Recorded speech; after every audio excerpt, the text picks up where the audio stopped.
Eu não sou de dar título não, mas a hora que eu estava lendo esse texto, me veio a seguinte questão: as experiências do passado me sustentarão no futuro. Então, experiências que você já viveu, coisas que você já enfrentou, situações que você já venceu, foram justamente o que te sustentou talvez há dias atrás, ou que está te sustentando hoje, ou que muito em breve te sustentará. Porque essas experiências, elas são para forjar em você uma coluna mais forte, uma pessoa mais forte. Claro que a gente já ouviu falar muito sobre isso. Temos experiências na nossa vida que elas são tanto boas quanto ruins. Claro que na visão, na ótica cristã, todas elas deveriam ser boas, até as ruins. Porque a gente sabe que de tudo, um cristão consegue tirar uma lição da parte de Deus. Tudo que Deus nos permite viver, tudo que Ele nos permite enfrentar, pessoas que nós conhecemos, que elas passem pela nossa vida um dia, que seja 3, que seja um ano, ou que seja muitos anos depois, simplesmente ela vai embora. Sempre todas as pessoas têm algo a acrescentar na nossa vida, e há uma lição que fica. Então essas experiências do passado, elas servem exatamente para sustentar um futuro, ou que seja talvez agora o presente, ou que seja um futuro muito próximo. Então a gente percebe que aqui nesse diálogo, no versículo 33, Davi, ele começa a ficar muito indignado com a questão do que está acontecendo, porque eu não sei se todos aqui, acredito eu que todos conhecem a história. Um gigante estava desafiando os filisteus, um gigante estava provocando, um gigante estava perturbando lá a nação de Israel. Estava tendo uma guerra nesse período, e o maior desafio daquele período, o que parecia ser o maior desafio, era Golias. E aí Davi vai até Saul e diz assim: ninguém deve ficar com o coração abatido por causa desse camarada. E olha o que ele diz no 33, o Saul responde para ele: você não tem a menor condição de lutar contra esse filisteu, você é apenas um rapaz. Não sei se vocês sabem, mas Davi nesse período era muito jovem.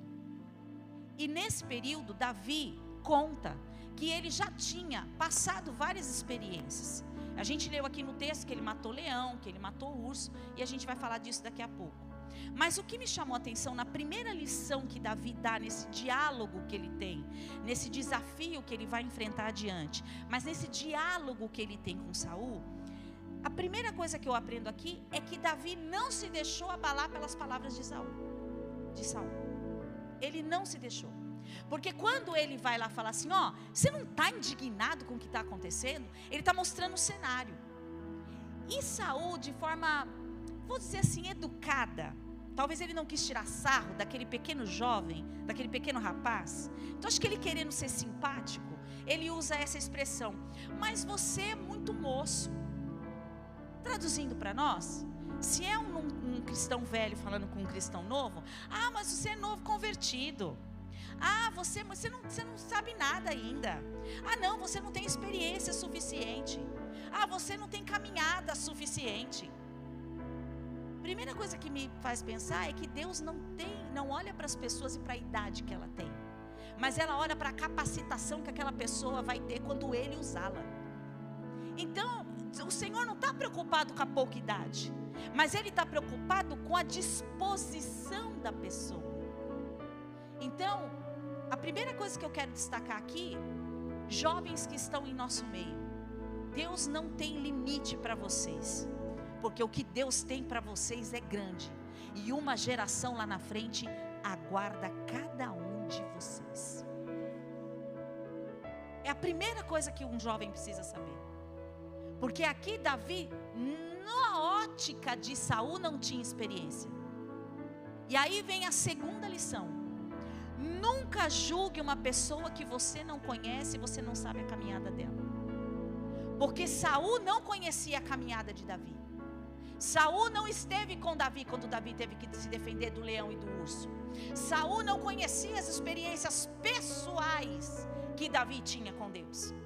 E muitas das vezes a gente tem essa questão de às vezes querer avaliar uma pessoa pelo pouco que nós a conhecemos. Achar que talvez às vezes ela está abatida, ela está cansada. É porque está passando alguma luta. Mas ela não está sozinha, existe o Deus de Israel que está com ela. E mais do que isso, não podemos achar que porque aquela pessoa momentaneamente está um pouco apática, que ela não tem força suficiente para poder enfrentar uma batalha, porque ninguém sabe o decorrer da vida daquela pessoa e não sabe a intimidade que ela tem com Deus. Davi, entretanto, diz o seguinte para Saul: teu servo toma conta das ovelhas de seu pai.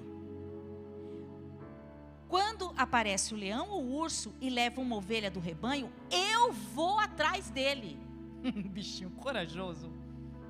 Eu procurava o primeiro buraco e me enfiava dentro para me esconder. O camarada vai atrás. Ele não se deixa intimidar. Ele não se deixa parar. Ele não permite que aquilo que é momentâneo defina quem ele é. Mas ele vai atrás porque ele sabe quem o capacita. E aí, o que eu vejo aqui nesses 2 versículos? Davi destaca para Saul as experiências que ele tem. Só que diferente de muitos, Davi não fala assim: porque você não me conhece, as minhas lutas, já passei tanta luta nessa vida, porque ó vida, ó céus, ó Jesus. Não, irmã, não, irmão, crente que enfrenta a batalha desse jeito não pode cantar aquele louvor: na batalha contra o mal, ser valente. Não pode. Mas Davi aqui, o que ele faz? Ele mostra que ele é valente. Por mérito próprio? Não. Porque ele sabe quem ele é e como o Senhor o forjou para uma batalha futura que ele ainda não sabia que viria. Mas ele já estava sendo o quê? Preparado. E quando Davi conta para Saul, não é para se fazer de coitado. Não, você não sabe a minha história. Sou desprezado pela família. Não, você não me conhece. Fico lá com as ovelhinhas. Só as ovelhinhas me entendem, são minhas amigas. Eu desabafo com as ovelhinhas, eu respiro ovelhinha, eu uso um cajadinho. Não.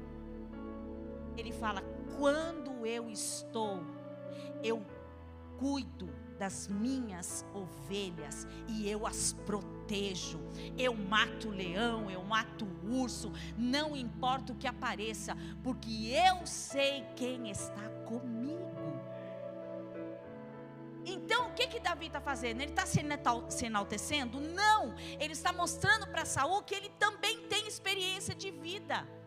Então, ao invés de ser um cara chorão e murmurador, por aquilo que o passado dele, por aquilo que ele teve que passar para poder ser quem ele era naquele momento, ele não fica murmurando. O que eu estou dizendo para você? Não importa o que você já viveu, o que você já passou, quem te abandonou, quem não abandonou, quem te ajudou, quem não te ajudou, não importa. Todas essas situações contribuíram para a pessoa maravilhosa que você é hoje. Todas essas pessoas, de alguma maneira, elas forjaram você, elas calejaram você, elas formaram você, elas contribuíram para quem você é hoje.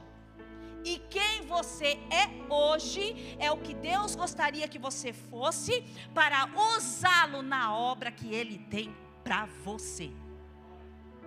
Então vai ter situações, e não serão só as que foram, outras situações difíceis virão. A grande questão é como você vai tirar proveito delas.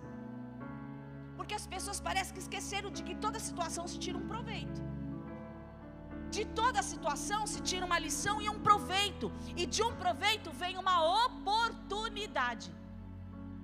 Oportunidade de mudar, oportunidade de repensar, oportunidade de ver se realmente a sua opinião é a melhor, porque de repente vem alguém com uma opinião melhor. Ensinar a você a ser flexível, ensinar a você a ter mais respeito pela opinião alheia. Há uma série de lições que nós aprendemos com pessoas. Uma delas é ser paciente. Eu tenho lá na minha casa um teste diário de amor, de compaixão. Todos os dias eu sou, aperfeiçoada. Tem duas bencinhas que me aperfeiçoa na fraqueza, na paciência, na graça. Com certeza você tem pessoas que fazem isso com você. E essas pessoas são as que mais você tem que amar. Porque elas estão contribuindo para alicerçar e fortalecer você. Porque se você consegue superar isso, você consegue superar muita coisa. E dentro da nossa casa, nós vivemos uma grande escola. Porque é na nossa casa que a nossa essência real aparece. É lá na nossa casa. Então aqui Davi não conta uma trajetória triste. Não conta uma historinha de, eu ficava lá, no meio das outras. Não. Davi ele mostra para Saul as experiências que ele viveu com Deus. As experiências que o forjaram, que fazia com que ele se sentisse um soldado. Eu me sinto um soldado porque eu matei leão, porque eu matei urso, porque eu protegi as minhas ovelhas. Então eu sou forte sim, porque eu vivi isso. Só que Saul não conhecia. Este lado para Saul é desconhecido. Talvez a sua vida seja desconhecida por pessoas. Você é do tipo que é mais discreto, não gosta de conversar muito, prefere manter sua vida quietinha. E de repente as pessoas que estão ao seu redor, elas não conhecem você. Não sabem o Davi que mora aí dentro. Não sabem quantos ursos e quantos leões você já enfrentou. Mas em todas as suas batalhas, você chegou até aqui. E você está vivo, sustentado pelo poder do Espírito Santo. E aí lá no 37 então, vem uma outra coisa que Davi destaca. Que essa eu achei assim, maravilhoso. No versículo 37, olha o que ele diz. Vamos lá, deixa eu ir cá. 37. O Senhor que me livrou das garras do leão e das garras do urso, me livrará das mãos desse filisteu. O que as batalhas de Davi trouxeram para ele? Convicção. Mas o mais forte de tudo, que é a essência primordial de Davi, dependência de Deus. Com essas palavras, o que Davi demonstra aqui e o que ele declara é que a dependência dele de Deus é que traz a convicção de que qualquer batalha que ele tiver que passar, que de qualquer dificuldade que ele tiver que enfrentar, o Senhor dos exércitos estará com ele. Da mesma forma hoje, você também tem esse Deus à sua disposição, indo à sua frente e guerreando juntamente com você. Então Davi aqui começa a ensinar para nós o que não fazer quando a luta é difícil, frases que eu não devo usar, que eu não posso, que eu não consigo, que é difícil demais para mim. Não, porque você já enfrentou tanta coisa, você já passou tanta coisa, tantas pessoas já passaram pela tua vida e você está aqui, de pé, firme com Jesus. Então a sua dependência não é de pessoas, não é de aprovação de pessoas. Tem pessoas hoje que se colocam na mão dos outros. Eu só consegui fazer parte daquela turma se eu for igual à turma. Eu só consigo fazer parte daquela X panela se eu for igual à panela. Não, você não tem que ser igual. Você tem que ser diferente. E justamente o ser diferente é que é o difícil. Porque ser igual, você fica na mesma linha de régua que todo mundo. E aí ninguém vai te ver. Mas começa a ser diferente. Começa a mostrar o que tem dentro de você. Começa a mostrar a sua essência. Em breve, logo, logo, mostrando a nossa essência, cadeia para nós, né? Logo, logo. É verdade, irmão, o caminho é esse. O caminho é esse. Daqui a pouco nós quisermos gritar a nossa fé e falar nossas convicções, logo, logo tem coisa nos esperando por aí. E aí é a hora da grande peneira. Vamos ver quem é quem. Tá pronto, irmão? Escutei um amém tão modesto. Jesus, ajuda nós. No 38 e no verso 39, o que acontece? Vamos lá. No 38, hoje eu estou versículo por versículo. Hoje eu estou chique, eu não faço isso, né?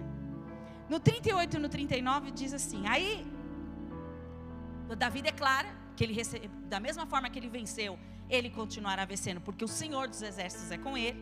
E aí lá no 38, Saul, então, já que está vendo a convicção de Davi, vê que ele está determinado, né? Não, o cara está determinado, eu vou deixar ele ir.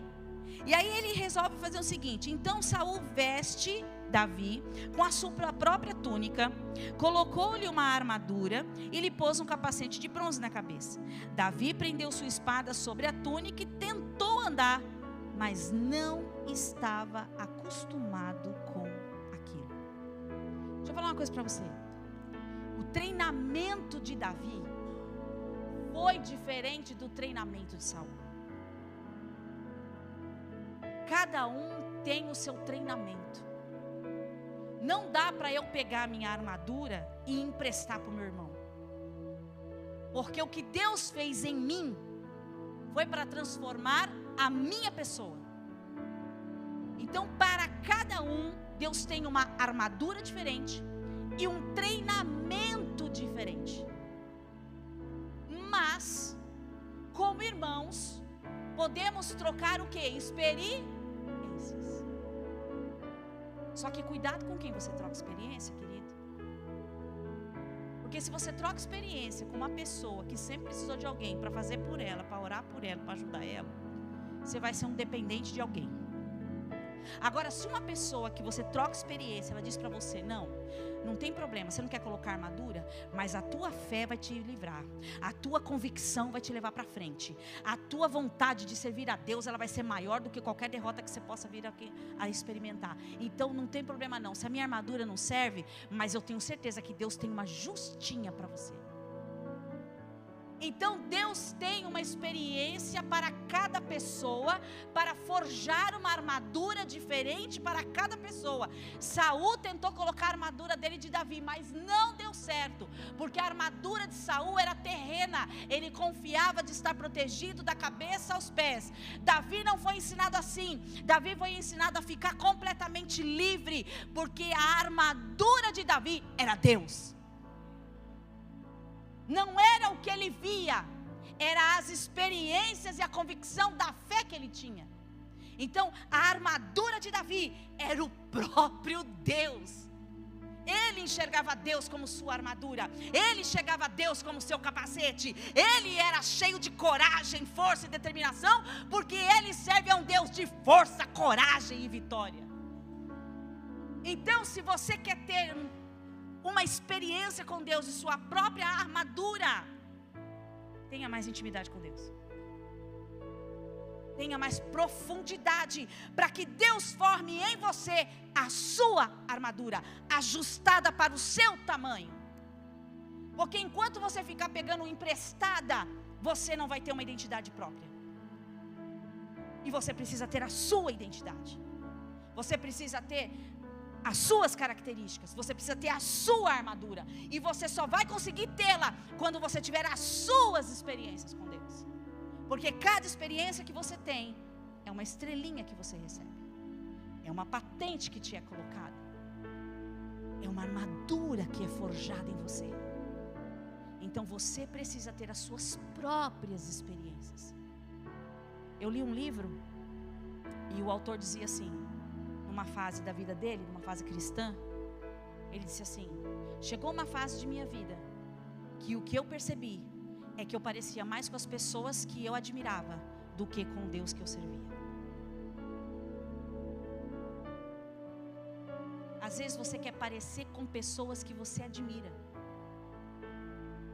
mas Deus tem algo específico para você. Não é errado admirar, é errado idolatrar. Cuidado. Às vezes a gente vê muitas pessoas idolatrando pessoas. Pessoas não são feitas para serem idolatradas. O único que merece toda a honra, toda a glória, toda a adoração, todo o louvor, todo o mérito, toda a nossa inclinação, toda a nossa doação, dedicação, é Deus, o Todo-Poderoso, e ninguém mais além dele. Então nós precisamos começar a nos disciplinarmos em relação a isso e tomarmos cuidado com esse povo bacana de internet. Não estou dizendo mal de ninguém, existem as pessoas e os seus valores. Admirar não é errado. Idolatrar é pecado. E mais, tira a identidade que Deus quer dar para você. Porque quando a gente fica tentando imitar pessoas, nós não conhecemos a nós mesmos. E a gente começa a copiar trejeitos, forma de falar, forma de ser, forma de pregar. E de repente não é isso que Deus tem para você. Não é assim que Deus quer te usar. Eu por muito tempo me policiei com esse negócio. Eu queria muito parecer com uma certa pessoa. Nossa, irmão, já caí nesse engano, meu Deus. E eu falava assim, Jesus, no mínimo, essa pessoa deve orar umas 5, 6 horas. No mínimo, essa pessoa faz umas 36 horas de jejum. Eu ficava, gente, é sério, eu ficava imaginando como que devia ser aquela pessoa nos bastidores. Porque eu admirava demais aquela mulher. Eu achava ela um tudo. E eu comecei a, em casa, irmãos, ai meu Deus, que mico, Jesus. Ainda bem que era só Jesus que via, né? Quando eu chegar lá no céu, ele vai falar assim, ó, com quem que eu estou falando? É com você ou com você? Não, é comigo. E eu admirava demais aquela mulher, e eu comecei a tentar falar do jeito que ela falava, e eu achava bonito, e eu tal, e eu... Aí quando eu ia pregar, eu mudava até o tom de voz um pouquinho, para ficar mais assim, tal, eu achava que estava abafando. Oh, irmãos, ajuda ela, Jesus. Aí um belo dia, irmãos, não, e na minha cabeça eu formatava aquela pessoa nos bastidores. Eu achava que ela devia jejuar muito, orar muito. Nossa, eu fazia um negócio daquela pessoa. Aí um dia ela está dando uma entrevista, recentemente, depois de muitos anos, eu era muito jovem, acho que da idade dos meninos que estão ali no fundo. Aí hoje, né, depois de velha, aí ela está falando num podcast. Aí eu descobri que as 36 horas de jejum não existiam, que as 5, 6 horas de oração não era bem assim, e que ela imitava uma outra pessoa, que ela também admirava. Falei, pronto. Eu fui descobrir isso depois de tantos anos. Claro que depois, com o passar do tempo, você vai amadurecendo, você vai ganhando suas próprias características, você vai entendendo aquilo que Deus quer de você, da forma que Deus quer que você fale e tal. E eu era, antigamente, não sei se vocês sabem, mas eu era da Assembleia de Deus, eu era muito pentecostal, meu sapatinho estralava, né, saía chama de fogo do cabelo, era um negócio doidão. Rodopiava igual peão, Jesus, nada contra. Mas hoje eu olho e falo, meu Deus, não era bem isso, né? Não precisava, tinha que ser mais madura, enfim. Mas eu percebi, irmãos, com o tempo, que Deus queria me usar dessa forma. Simples, estabanada, né? Jeito esquisito, enfim. É assim, sabe? Sendo eu. Então, irmão, seja você. Não copie nada de ninguém. Claro que bons exemplos devem ser seguidos. Bons exemplos devem, irmãos. Devemos ouvir boas pessoas, com boa palavra. Mas nós não precisamos ser a pessoa. Seja você. Porque você foi escolhido não pelo que você é, mas pela produtividade que você pode dar para o reino. E quando Deus te viu, Deus viu uma árvore frutífera. Como Deus já usou aqui o Leonardo para falar, para ministrar os nossos corações. Seja um crente extraordinário para o céu e não para as pessoas. Amém, queridos? Então a gente percebe aqui que Saul tenta dar um jeito, mas Davi fala, não, isso aqui não é para mim. Este não sou eu. Então eu preciso tirar esse monte de coisa, porque não bate. Não sou eu esse. A minha essência é outra. E aí Davi se livra de tudo aquilo. Davi tira aquela roupa toda. E Davi fala, não, eu vou enfrentar esse gigante com o que Deus me deu, da forma que Deus me formou, com a coragem que Deus me deu e com a fé que Ele me ensinou a ter nele. Amém, amados? E aí cada um então tem que ter a sua forma particular de guerrear.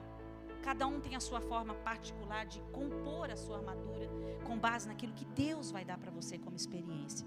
E aí a gente vem aqui no verso 40 e que diz assim, depois que Davi se livra daquelas armaduras e tal, ele diz, em seguida pegou seu cajado, escolheu no riacho 5 pedras lisas, colocou-as na bolsa, isto é, no seu alforje de pastor, e com sua atiradeira na mão aproximou-se do filisteu. Davi pega as armas que Deus o ensinou a manusear. Davi usou para enfrentar aquela situação armas que Deus o capacitou. E aí, irmãos, aqui vem a grande questão mesmo. Que armas você está afiando para as suas batalhas futuras? Como você está se preparando para possíveis batalhas que virão? E aí, queridos, eu não estou falando só de batalhas pessoais. Eu estou falando de batalhas que nos colocarão à fronte de situações que vão além das nossas questões. Nós, como igreja, estamos passando uma fase muito séria. E é aqui que eu quero chamar a sua atenção. Às vezes nós perdemos tempo com muitas coisas desnecessárias, fúteis até. Às vezes perdemos tempo com questões tão bobas. Nos ocupamos e nos enchemos de questões tão vazias. Esse me permite, com todo carinho que eu tenho a sua alma, a sua vida. Às vezes a gente se preenche com tanto diz que me disse. Às vezes a gente se preenche com tanta bobagem. Ficamos tão vazios. E não ganhamos tempo nos preenchendo com o que é mais necessário. Qual foi a última vez que você fez um jejum de verdade, meu? Doidão? Aquele jejum que você fala, meu pai, na hora que esse jejum terminar, eu vou assar um boi.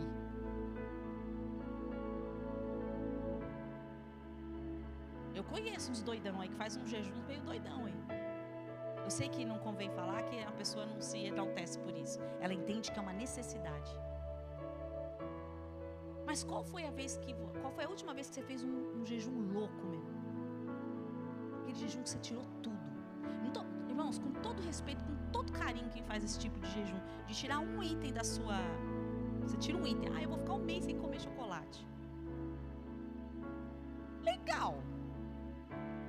Mas nesse um mês que você só ficou sem comer o chocolate, você leu? Você sacrificou tempo com Deus? Você foi para o joelho bater um papo legal com o papai? Nada contra quem faz isso, mas eu não consigo ver um jejum assim, sabe? Aquela coisa concentrada. Sacrificar a sua carne é a melhor forma de você saber como é que está a tua força. Sacrificar a sua carne é a melhor forma de você saber como é que está a tua força. Precisamos sacrificar mais. Antigamente, os grandes reis, quando viam batalhas sérias, os profetas se levantavam e falavam o quê? Põe todo mundo para jejuar, até os animais, crianças, velhos, todo o povo de Israel jejuava. Irmãos, a ordem hoje para nós é: jejuem, sacrifiquem a sua carne, rendam os seus prazeres, se desliguem do mundo que os está consumindo e consumindo o seu tempo. E pior, o tempo de Deus na sua vida. Comecemos a olhar para a seriedade do tempo que estamos vivendo e que pede isso de nós. Pede isso de nós. E eu me incluo nisso. Outra arma, a palavra. Se hoje você ficasse sem a Bíblia, sem essa arma, quantos versículos você sabe de cor? E não vem que o Senhor é o meu pastor e nada me faltará não, que esse é o versículo de escolinha bíblica. E nem me vem com aquele que habita no esconderijo do Altíssimo, a sombra do Onipotente descansará. Porque esse a gente escuta em toda oração. E nem me vem com aquele... Deixa eu ficar aqui. São ótimos, excelentes, é a palavra. Mas e o contexto? E o restante? Queridos, este livro aqui, este livro, ele nunca será calado. Nunca. Porque Deus é soberano. E a voz dele ninguém cala. Ninguém. Mas esse livro pode sumir da nossa mão. Sumir da nossa mão ele pode.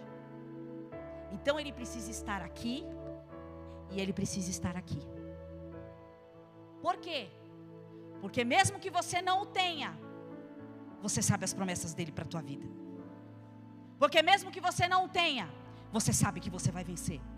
Porque mesmo que você não o tenha, você sabe o Deus que você serve. Porque mesmo que você não o tenha, você sabe que nenhuma promessa daqui vai se perder. Porque quem o escreveu é um Deus de palavra. É um Deus que cumpre. É um Deus verdadeiro. É um Deus real.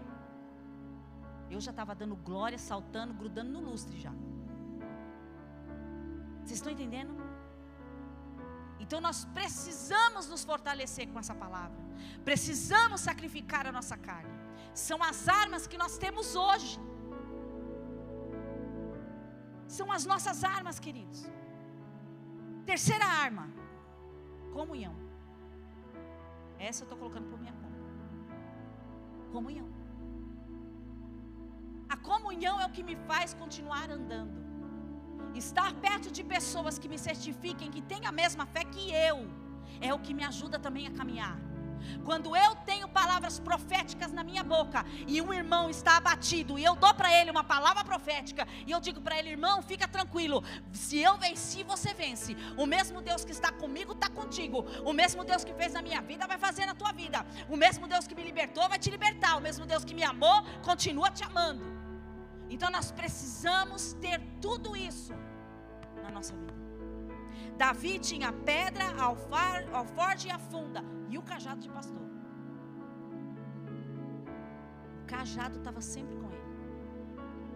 Arma simples, mas na mão de um homem de fé,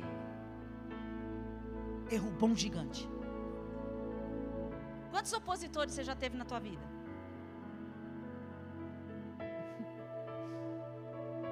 Eu ouvi um i assim tão profundo. Nós temos um que é diário, né? Ele não cansa. Mas olha um negócio, presta atenção comigo. Davi, antes de Golias, teve 3 opositores. 3 opositores. Que poderiam ter desanimado Davi. E Davi nem chegaria a ponto de estar perto de Golias. Primeiro deles, o primeiro que ele teve que enfrentar, primeiro foi a oposição da família. Porque a família deixava ele lá pastoreando. Porque a família não se preocupava com ele. Porque a família, né? Tipo assim, família meia boca também desse camarada, né? Deixava ele lá. Não chamava para nada que era bom, ficava, né? Largava o menino lá. Então a primeira oposição que ele começa a perceber é a família. Talvez vocês que estão aqui hoje, talvez às vezes vocês tenham opositores dentro da própria família. Igreja de novo? Você não sai de igreja? Virou igrejeira agora, igreja. Você vai numa festinha lá da sua família, desculpa, preciso ir embora, tal, que eu tenho. Mas igreja não pode faltar, não pode isso, não pode aquilo. Não são opositores declarados, mas assim, faz aquela opçãozinha assim, né? Que dependendo do jeito que a pessoa fala, tão simpática, ela até te engana. Você fala, então vou ficar mais um pouquinho, chega um pouquinho atrasado na igreja, né? Eu vou ficar mais um pouquinho, já que você está pedindo com tanto carinho, eu nunca venho aqui. Eu sei porque eu também tenho família, irmão. Eu vou ficar mais um bocadinho só para te agradar, né? Poxa vida, nunca venho. Aí ficou, né, irmão? Aí vai ficando. Espera o bolo. Né? Não tem? Espera o bolo para você levar um pedacinho. Ô, irmão, falou de marmitinha e comer mesmo. Principalmente se for perto da casa da Tati. Eu vou viver de marmita lá. Né, Tati, minha amiga maravilhosa, que cozinha com uma benção. Então a primeira oposição aqui foi ele. A primeira. Segundo opositor que ele teve que vencer, o irmão dele. Porque se você voltar um pouquinho para trás, a hora que Davi chega, porque ele foi enviado lá no meio do campo de batalha para poder levar comida para os irmãos, porque o pai ficou preocupado, falou, faz umas marmitinhas aí, né? Faz umas marmitinhas boas, leva lá para os seus irmãos estão na batalha, vai lá. Quando ele chega lá, esse abençoado desse irmão dele, não é muito abençoado não, mas a gente fala que é, o Eliabe, o que você está fazendo aqui? Você veio aqui, eu vou falar com as minhas palavras, tá? Você veio aqui xeretar na guerra? Você é moleque, você não tem nada que está fazendo aqui. Só porque Davi não tinha uma armadura igual a dele. Só porque Davi não era igual. Só que ele não tinha nem perto as experiências que Davi tinha. Só que ele também não sabia disso. E aí ele chega lá e fica brigando com Davi. Se Davi fosse um cara que se deixasse levar pela palavra dos outros, e o irmão que tem muita influência porque é família, acho que meu irmão está certo, irmão mais velho. Na época se tinha hierarquia, se tinha um respeito de um irmão para com o outro. Então Davi poderia falar, eu preciso ir embora. Meu irmão é mais velho, está falando comigo, eu preciso ir embora. Mas não. Davi fecha o ouvido. E ele fala, eu estou ouvindo esse circunciso atrevido falar do meu Senhor. Quem é ele contra Israel? Então o que Davi faz nessa hora? Ele abafou a voz de Eliabe. Irmãos, abafa a voz de quem não tem nada a acrescentar na tua vida e aumenta o volume de quem tem bênção para derramar sobre você. Aumenta o volume de quem compartilha da mesma fé, da mesma experiência, da mesma força que você. Aumenta o volume da voz de Deus na tua vida e cala a voz dos seus opositores. E aqui Eliabe faz esse papel. Ele começa a falar, o que você está fazendo aqui? Que isso aqui não é lugar para você. Quem disse que não é? Mal ele sabe que Deus articula tudo para colocar a gente no lugar que Ele nos quer. Ei, irmão, ninguém vai conseguir parar você da onde Deus quer te colocar e aonde Ele quer que você pise o teu pé. E aonde você pisar o pé, o lugar é teu por herança. E aonde você pisar, o lugar será abençoado. E se tiver gigante, vai cair. Vai, por causa da palavra. Vai, lógico que vai. Porque você serve a um Deus vivo. Pelo amor de Deus, um Deus vivo. Ai, que ele ainda... Oh, Jesus. E a terceiro gigante que ele derruba antes do Golias lá, o próprio Saul. Porque Saul todo delicadinho, falso, né? Tem aquelas pessoinhas falsinhas. Deixa isso para outro dia. Aí ele vem com aquela vozinha mansinha dele. Ai, você é moço, você não tem condição contra um gigante daquele. Não, vozinha, ordinário. Vem querer arrancar minha bênção. Oxe, o cenário aqui é meu amigo. Já estou calejado já. Você não sabe da minha história não, querido. Fica na sua aí. Porque hoje quem vai triunfar é o Deus de Israel. Hoje quem vai triunfar nesse lugar é o Deus que eu sirvo. E só triunfou por causa de um segredo: a humildade do coração de Davi. Porque Deus viu no coração de Saul que ele queria ganhar o crédito. Só que Deus não dá essa graça para ele nem para o exército. Ele dá na mão de um humilde, de um calado, de um quieto, de um pastorzinho de ovelha, mas um gigante na presença de Deus. Irmãos, não seja gigante para as pessoas, seja gigante para o reino.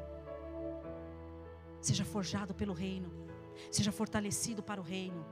Seja o amor de Deus aqui para com as pessoas. Mas não se preocupe com quem não entende você, com quem não sabe teu chamado, com quem não entende nada da intimidade da história que você tem com Deus. Muito pelo contrário, que toda essa história se fortaleça em você, que você seja um gigante, não por orgulho nem por mérito, mas porque você sabe de quem você depende.